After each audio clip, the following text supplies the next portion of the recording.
My name's Allison Listis. I serve as an assistant to Bishop Kevin Strickland and the Director of Advocacy for the Southeastern Synod.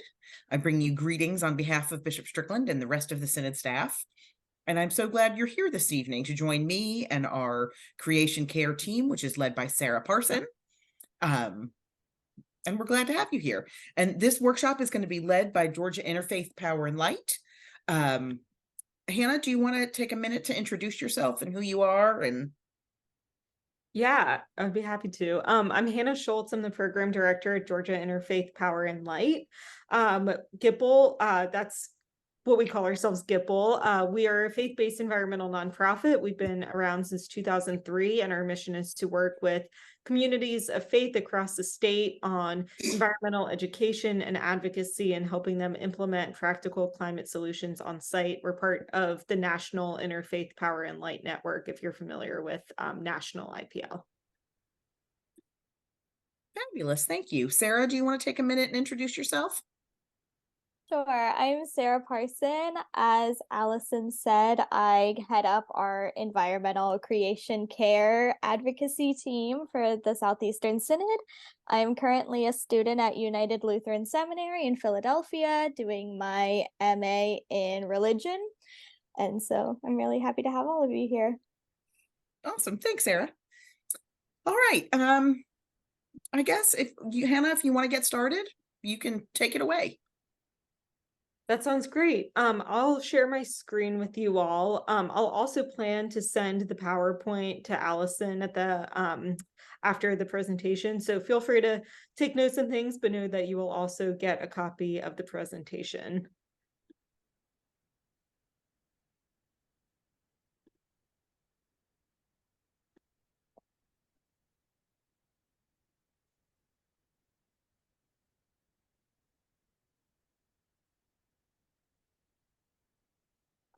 So I'm happy to be here tonight to talk to you all about environmental justice. As I said, my name is Hannah. I'm the program director at GIPL. This evening, we'll talk a little bit about what environmental justice is and why it's important to us as people of faith. I'll tell you a little bit about the history of the environmental justice movement. Then we'll talk about the Inflation Reduction Act and how environmental injustice is being prioritized federally right now. And then we'll talk about energy burden, which is an example of a statewide environmental justice issue that is, I'm going to be speaking primarily about how it's affecting communities in Georgia, but it is an environmental justice issue that's impacting communities across the country. And then we'll talk just very briefly at the end about some of our federal policy work around air pollution rules and regulations. So to begin with, what is environmental justice? Environmental justice is the idea that all people and communities, regardless of race, color, national origin, or income, have the right to equal environmental protection under law and the right to live, work, and play in communities that are safe, healthy, and free of life-threatening conditions. So essentially, this means that communities shouldn't be forced to deal with more pollution just because they belong to a certain race, national origin, or income bracket. We know that low-income communities, people of color, the elderly, children, and other vulnerable populations disproportionately suffer the economic and health impacts of pollution and other environmental issues. Environmental racism is defined as any policy, practice, or directive that affects or disadvantages individuals, groups, or communities based on race. So basically, again, referring to how minority neighborhoods are burdened with disproportionate numbers of hazards, including toxic waste sites, garbage dumps, and other sources of environmental pollutions that lower the quality of life. So why should we care about this? Well, we know that justice work is intersectional and that social justice and environmental justice cannot be achieved without the other.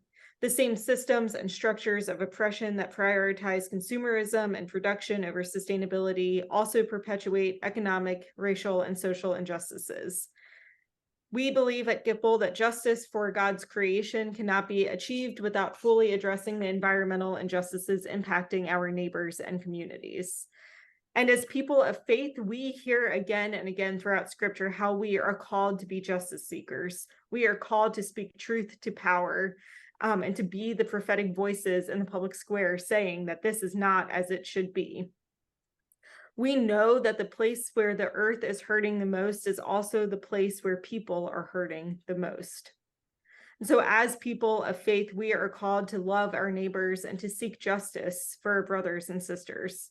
We know that climate change is going to continue affecting the earth for generations, and often the communities least able to adapt will be the most affected. So if we follow the commandments to seek justice for the entire earth, we will make the world a healthier and safer place for ourselves and our neighbors who are most affected by climate change. To do this, we have to begin to dismantle the systems that perpetuate environmental injustices, environmental degradation, and climate change. And we also believe that as individuals, congregations, and denominations, we have a powerful voice to advocate for justice, equity, and change. And so I'm gonna share a video that kind of exemplifies this call to caring for God's creation and the role that the faith community can play in addressing environmental injustices in a local community on the coast of Georgia.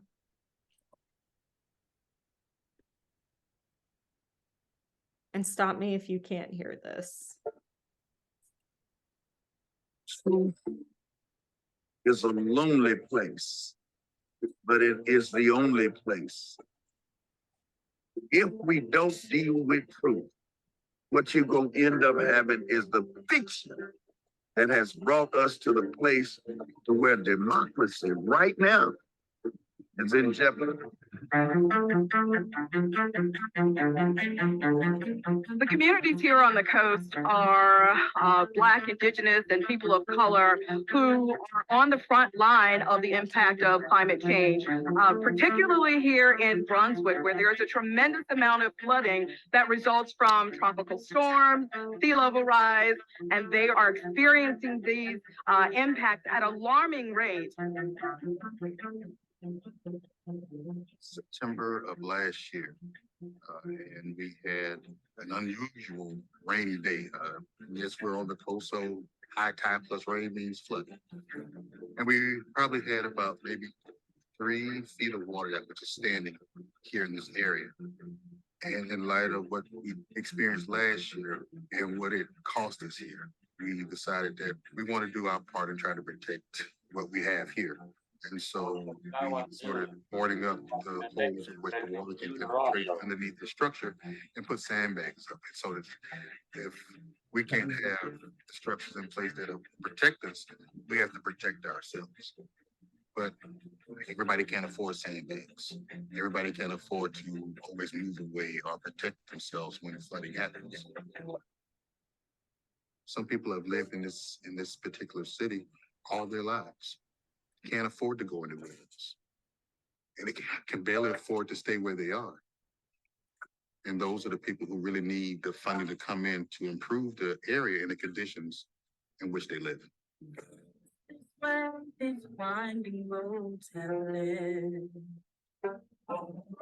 don't think that people even recognize that climate change is a spiritual destruction, and we have transferred faith into fear. You ain't got no courage, you ain't got no faith. And if you ain't got no faith, you ain't got no God. And that's what's done happened to us.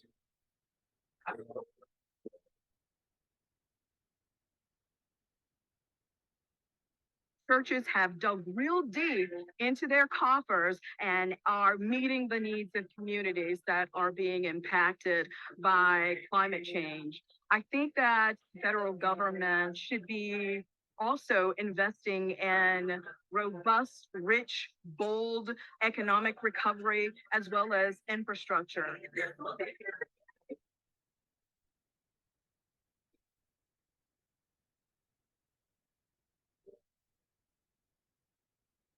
Don't want to do the new restorative job because it costs training.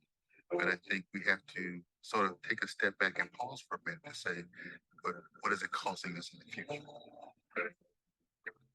But if we are to walk in the path that Jesus has set before us, perhaps we should let the idea of scarcity, we shouldn't let it stop us. So as I referenced in my sermon today, that God can do amazing things with just a little bit, but we have to do our part.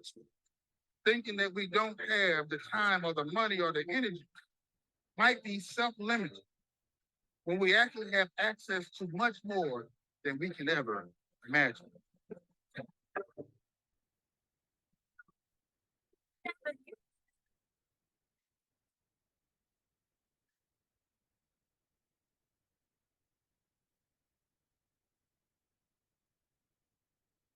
So I wanted to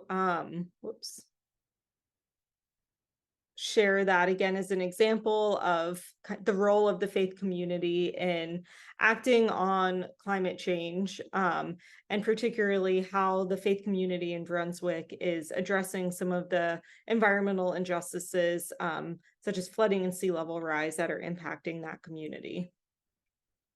So now I'm going to shift and talk a little bit about the history of the environmental justice movement. So the environmental justice movement began in the 1980s in a small town in North Carolina when the state government decided that the county would, that Warren County would make a perfect home for 6,000 truckloads of soil laced with toxic PCBs. The dump trucks were headed to a hazardous waste landfill in a small, predominantly African-American community. Protesters were concerned that the contaminated soil would leach into their drinking water supplies, and so the community mobilized around this effort, organizing weeks of marches, protests, and nonviolent sit-ins.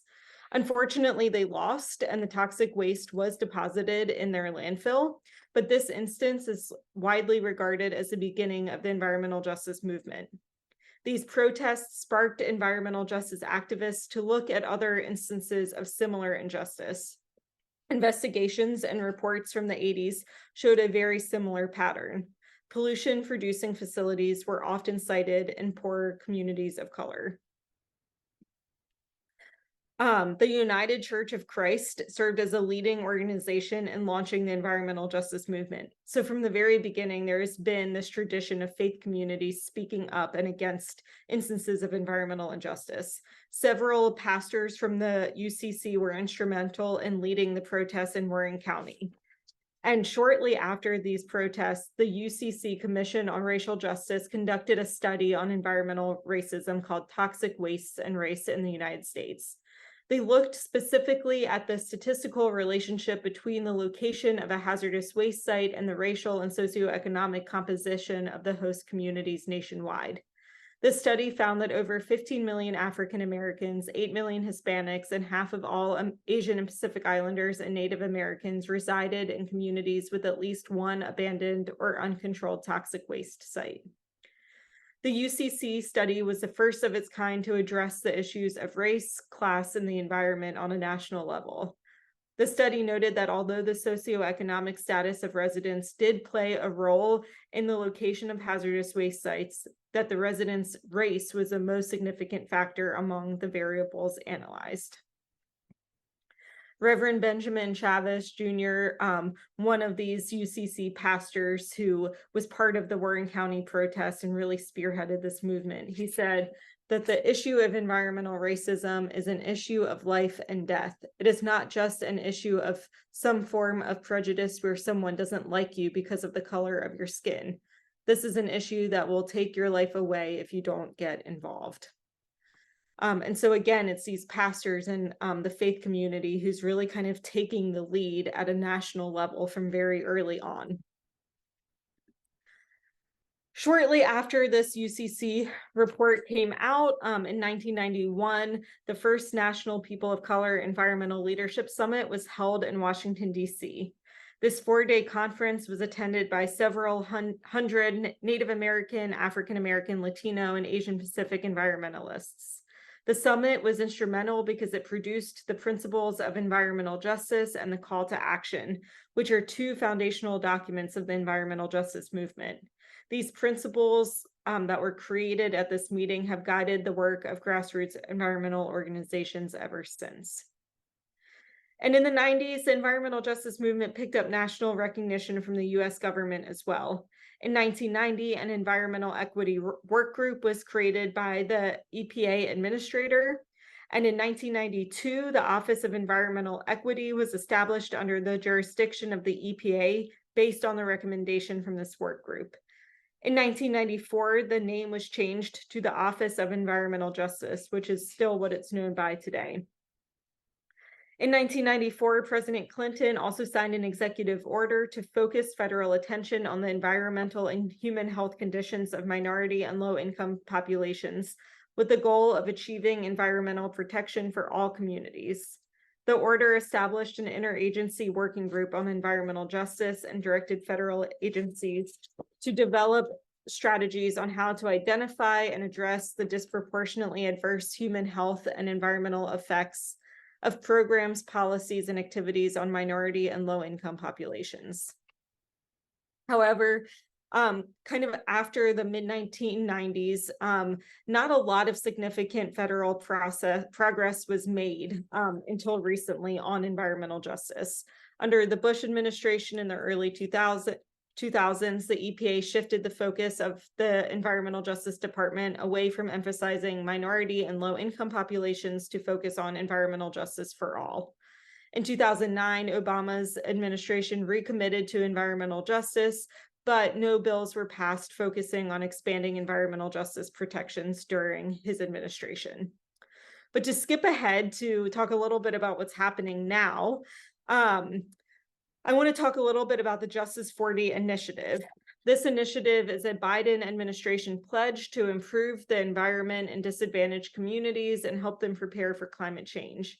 It promises to funnel 40% of all investments in climate and environment to communities that live with the highest environmental burdens: diesel soot, lead water pipes, lack of access to green spaces, just to name a few. When they talk about investments in climate and environment, they're including categories such as climate change, clean energy, energy efficiency, clean transit, affordable and sustainable housing, training and workforce development, remediation and reduction of legacy pollution, and the development of critical clean water and wastewater infrastructure. This is really significant because a national commitment to environmental justice of this magnitude has never been made before. And in order to meet these goals, the administration is transforming hundreds of federal programs across the government to ensure that disadvantaged communities receive the benefits of new and existing federal investments in these categories.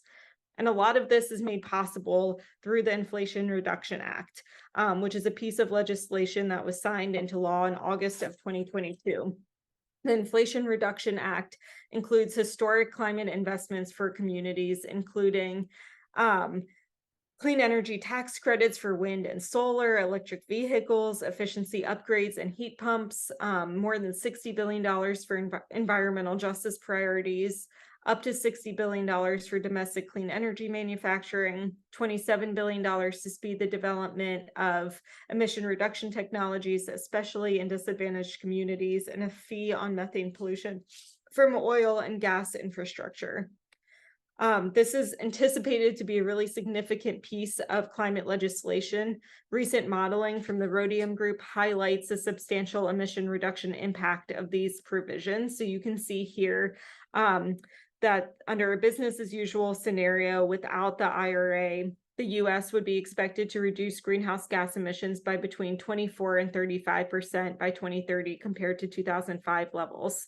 This reduction is a far cry from the 50 to 52% reduction target set in the latest US nationally determined contribution. However, with the passage of the Inflation Reduction Act, greenhouse gas emissions are expected to reach 31% to 44% by 2030. But it's not just this legislation's ability to reduce greenhouse gas emissions that makes it significant. Like I said, there's a lot of money in this piece of legislation that's designated to environmental justice priorities. So one of the things that the IRA is going to do is create an environmental and climate justice program, which will provide funding for financial and technical assistance to carry out environmental and climate justice activities to benefit underserved and overburdened communities. The IRA has also created a greenhouse gas reduction fund. And through this fund, the EPA will provide financing to support greenhouse gas reduction projects in communities, especially those that are low income and disadvantaged, and with institutions that would not otherwise gain access to capital. One of the programs that's coming out of the Greenhouse Gas Reduction Fund is called Solar for All. And this is a grant program that was created to award up to 60 grants to expand the number of low-income and disadvantaged communities primed for solar investment. This is really exciting for those of you in Georgia because GEFA, the Georgia Environmental Finance Authority, has applied for this grant. And if they were to get it, this could provide funding both for individuals and congregations and faith-based organizations to participate in the solar program. There's also a new program that was just launched about a month ago that's called Georgia Bright. And this is a program that's being run by the City of Atlanta, Athens, and Savannah sustainability offices as part of these cities' 100% clean energy plans.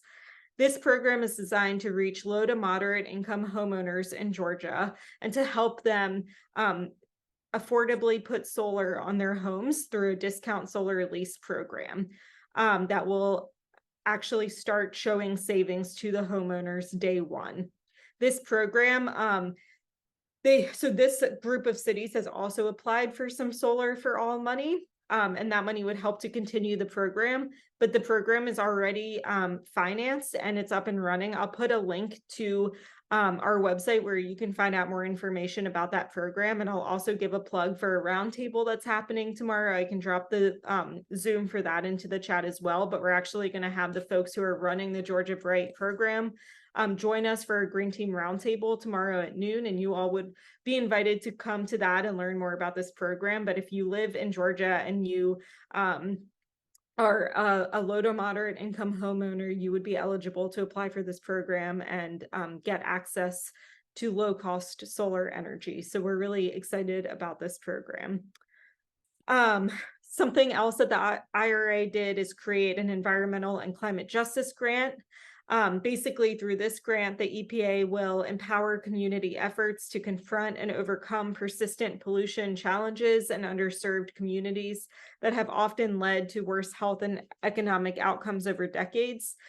So this program will advance environmental justice and support projects like community-led air pollution monitoring, prevention and remediation, mitigating climate and health risks from extreme heat and wildfires, climate resiliency and adaptation, and reducing indoor air pollution.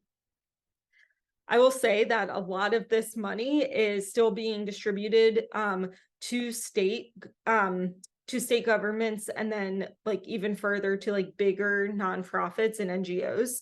And so we don't have a lot of information yet about exactly how this money is going to be trickled down and how like individuals and faith communities and smaller nonprofits can access that funding. But as we get more information about like how funding becomes available and grants that might be available for congregations, we will definitely be keeping folks in the loop about that. I'll also just give a plug that we offer a whole workshop that's just dedicated to the IRA, and that really does a deep dive into funding that's available for faith communities and for individuals through the Inflation Reduction Act. So if you all are interested in that, would be happy to come back and share that presentation as well, because there's a lot of information and there is a lot of money that's available through the Inflation Reduction Act right now.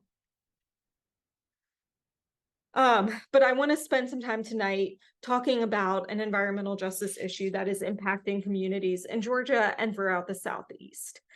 So one of the kind of examples of how GIPL addresses and works on environmental injustice is through our work combating energy burden. Energy burden is the percentage of gross household income spent on energy costs. And you calculate this by dividing your annual household income by your annual utility bills. and an energy burden above 6% is considered unaffordable. High energy burdens have real implications on the health and well-being of families and individuals. Families who have to devote higher proportions of their income to utility bills may have to make trade-offs between heating and cooling their homes or affording other necessities such as food, medicine, and childcare. And we know that this is a burden that is not shared equally across society. The national average energy burden for low-income households is 8.6%, which is 3 times higher than that for non-low-income households. African American households experience a median energy burden 64% greater than white households, and Latino households have a median energy burden 24% greater than white households. Atlanta ranks 4th highest in the country in median energy burden levels, and energy burden is concentrated in just 6 of 25 zip codes in West Side and Southwest Atlanta. So we need policies that ensure that people can afford their monthly bills and that they have access to energy efficiency and clean energy. So who regulates all of this? Most of these decisions about how much people pay on their energy bills is controlled by the Public Service Commission, which is a 5-member elected body who regulates Georgia Power. These are our current public service commissioners in Georgia. Every 3 years, Georgia Power files an integrated resource plan and rate case with the Public Service Commission. During the IRP or integrated resource plan proceedings, the Public Service Commission determines things like where our energy comes from in the state, what power plants we use and retire, how much we invest in renewable energy, and energy efficiency programs, what our solar policies are, things like that. Then during the rate case, Georgia Power asks for adjustments to the fees and charges it imposes on its customers.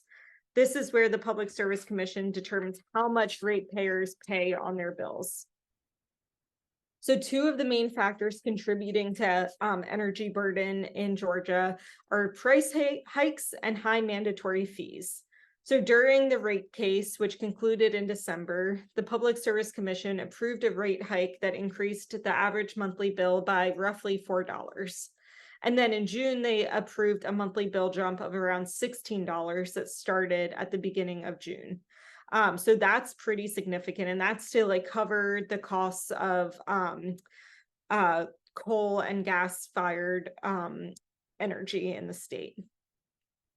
And then in addition to these rate hikes that we're seeing, we also have a lot of mandatory fees on our bills. And one of the problems with mandatory fees is that it doesn't matter if you turn all of your lights off, if you don't run your air conditioning or your heat, you're still gonna have to pay these fees because it has nothing to do with how much energy you're actually using. One example of a mandatory fee that almost every Georgia Power customer pays on their bill is a nuclear construction cost recovery rider, which is a payment that customers make to pay for the nuclear power plant in Burke County. So Plant Vogel has been under construction for several years, greatly behind schedule and over budget. Unit 3 just came online over the summer. And when Unit 3 came online, Georgia Power customers saw an increase on their bill, just one, the first of 3 bill increases for Georgia Power customers this year, totaling more than $24 a month, nearly $300 annually for the average residential customer. And it's not just individuals who are paying this on their bills, but your faith communities are paying this, your kids' schools are paying this, hospitals are paying this. So it can greatly contribute to energy burdens across communities. So one of the ways that we are involved in this work is by advocating to the Public Service Commission and to Georgia Power for more fair rates for customers and for some negotiations in this plant in Plant Vogel. And so we had a big win in August.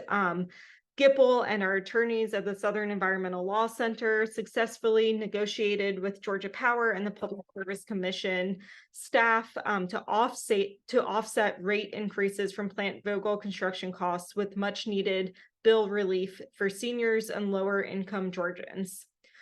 So Georgia Power agreed to expand its energy efficiency programs.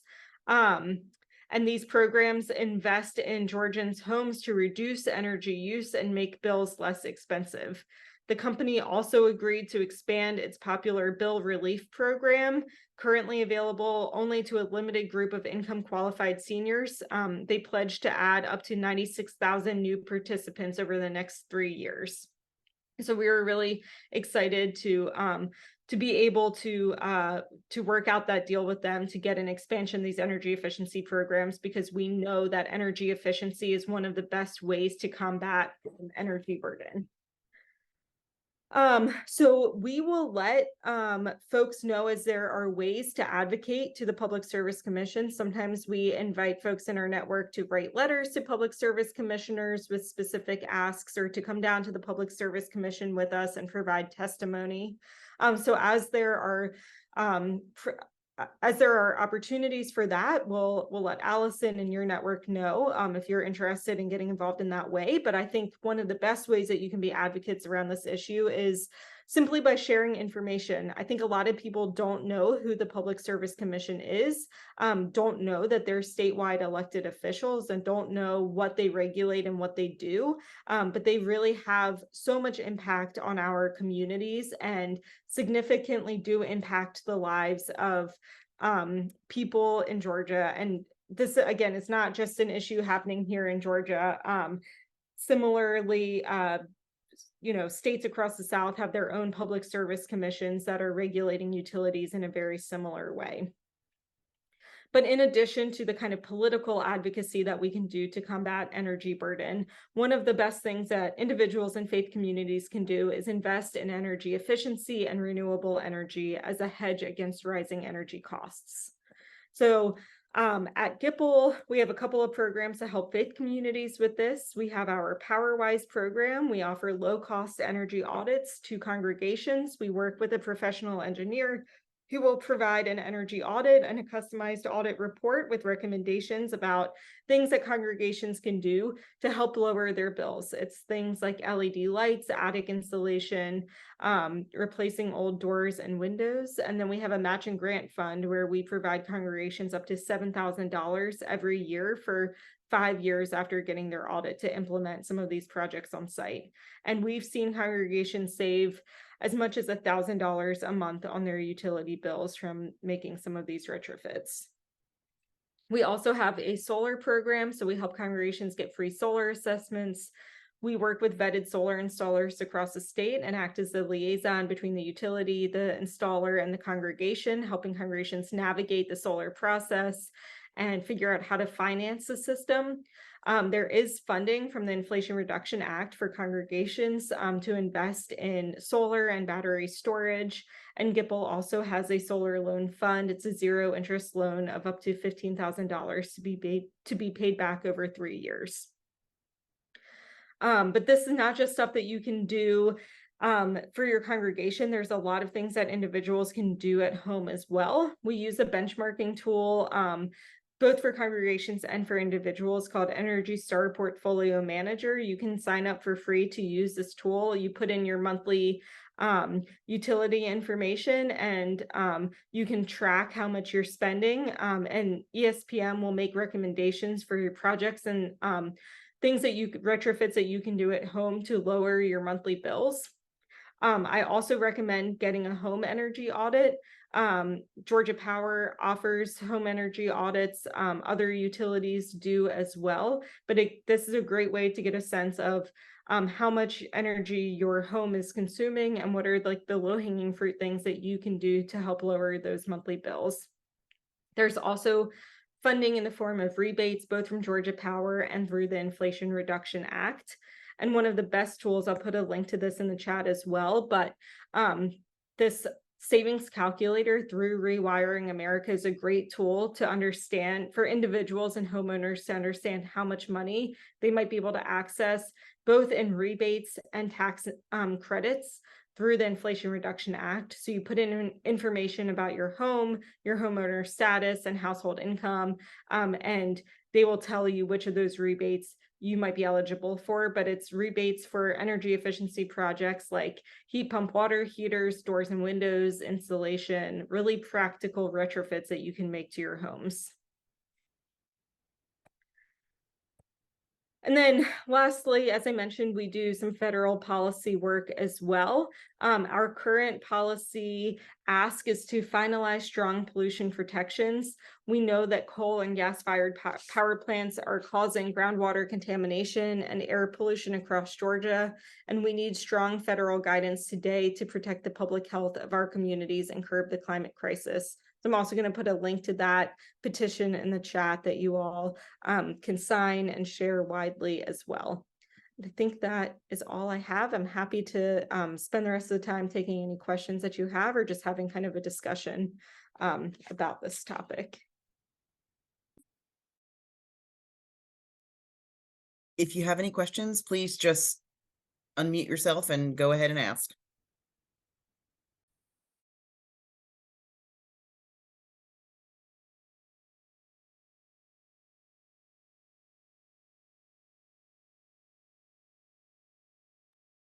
Will you put links to the Energy Star program and the Rewiring America in the chats or handouts or whatever?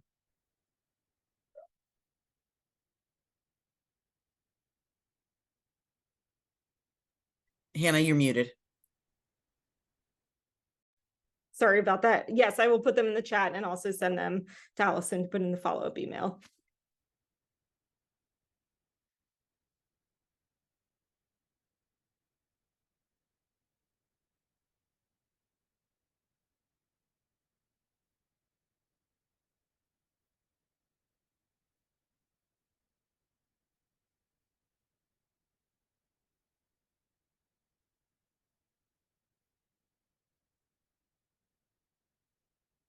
And are you aware of neighboring states and particularly Tennessee of what there might be grant wise for them with the IRA? Yeah, so some of it is like federally available. So there are tax credits that faith communities can access. Even though you're not tax-paying entities, the Inflation Reduction Act created what's called a direct pay mechanism. So faith communities and nonprofits can now actually directly take advantage of the tax credit, and essentially you'll get it'll act as a rebate. So you'll get like 30% off the cost of the solar system. So that's all available to any faith community anywhere in the country. As far as some of the state-specific grants, I'm not as familiar with like how that's being distributed in other states, but IPL does have an affiliate in Tennessee. And if you want to put your information in the chat or send it to me in the chat, I would be happy to connect you with the Tennessee affiliate and see how they might be able to guide you there. Okay, thank you.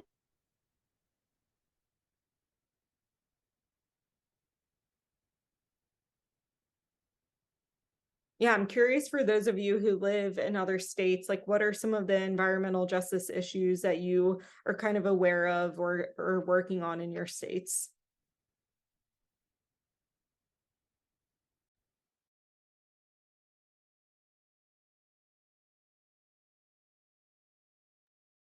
Everybody's very quiet this evening.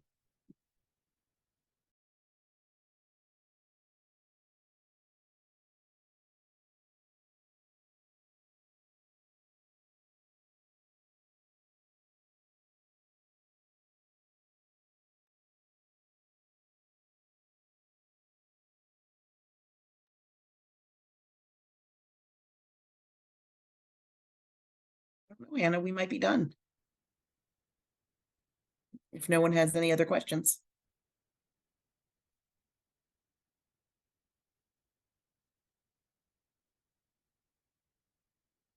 Okay, well, thank you all so much for joining tonight. I was going to ask on the Powerwise program. Now, is that something that we contact you about? Yeah, are you located in Georgia? Yes. Yep. Then yeah, I'll put my email address in the chat. But yeah, just reach out to me and I can help you figure out how to get enrolled in that program. Okay. And if Well, anybody, oh, I'm sorry. is that the one that is geared toward the faith communities? Yes. Okay. Good. Sort of got lost in my notes. Thanks. And if anybody does have questions, please feel free to email them to me and I can get them to Hannah if you think of something after we've hung up. I also put my email in the chat, so feel free to reach out to me directly as well. Great. Well, Hannah, we very much appreciate your time. Well, it was so good to be with you. Thank you for the invitation. Absolutely. And we hope you'll be back again. Any last minute, any questions?